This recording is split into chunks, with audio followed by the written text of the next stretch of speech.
So in part 1 of the Chapter 11 lecture, we looked at the levels of protein structure. In the rest of the chapter, we're going to look at translation, how proteins are built.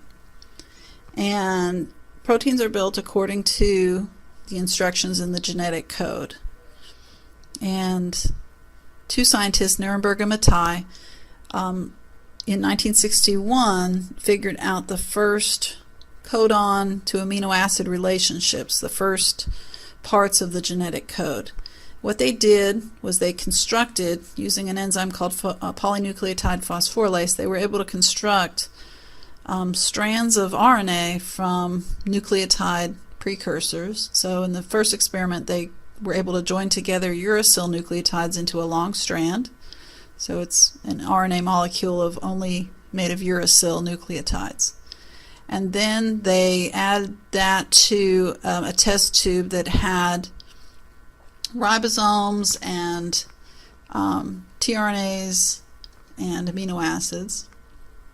And they allowed that poly-U RNA to be translated. And they were able to isolate the protein that was made by the ribosomes and the tRNAs. And they found that the protein that was made consists only of phenylalanine amino acids joined together. So from this, they're able to figure out that UUU encodes phenylalanine, because the only codon in a poly-U RNA would be UUU. And so if you get only phenylalanine in the protein product, then you get that relationship. Then they were also able to do similar experiments where they figured out that AAA encodes lysine and CCC encodes proline. But you can only take this kind of experiment so far.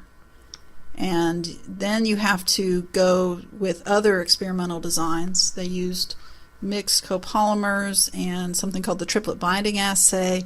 And we're not going to go through all of those experiments, but several other experiments were needed to eventually solve the entire genetic code, and it wasn't completed until 1968, so this took a while.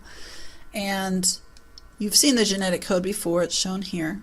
It shows you the relationship between the codons that would be found in the mRNA and what kind of amino acid would be put into a protein as a result of that codon.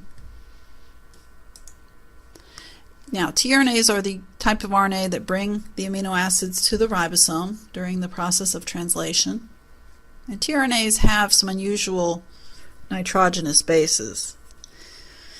You have inosine, methylinosine, methylguanine, dimethylguanine, pseudouridine, and here's ribothiamine, which actually means you could end up with a T in a molecule, in a strand of RNA, which is unusual. Partially because of those unusual nitrogenous bases, the tRNAs actually sometimes have these unusual nitrogenous bases in the anticodons. But in general, you have what we call a relaxed pairing at the third position of any codon. So this is termed wobble. Wobble is the phenomenon in which the base pairing is relaxed at the third position of the codon. So in this example, you have this tRNA that has an AGG anticodon, which normally would base pair with the codon UCC, and that would cause a serine amino acid to be brought into the ribosome as a result. However, this same tRNA that still has AGG would also base pair with the codon UCU.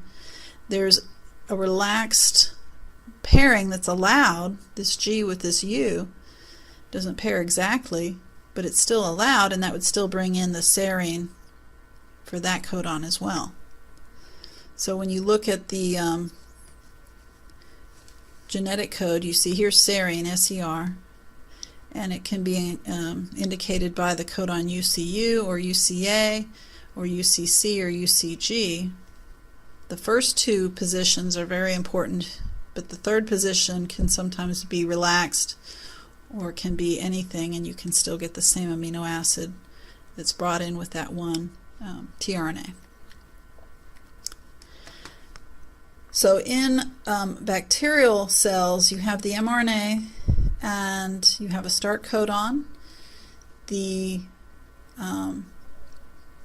ribosome will load on at the start codon. The first tRNA will come in carrying methionine. So methionine is always the first amino acid.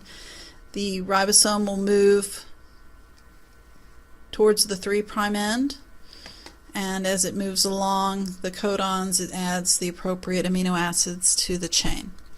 So the mRNA the codons are read from the 5' to the 3' end. So we start more towards the 5' end and we move towards the 3' end as we're reading the codons. And the protein is made in a certain direction. It's always made from amino end to carboxyl end. So the new amino acids are always added to the carboxyl end of the growing protein. This picture shows a tRNA up close. At the 3' end, it just shows precisely how the amino acid would be attached. And that happens, the attachment of the tRNA to its correct amino acid happens with the help of an enzyme called the aminoacyl tRNA synthetase.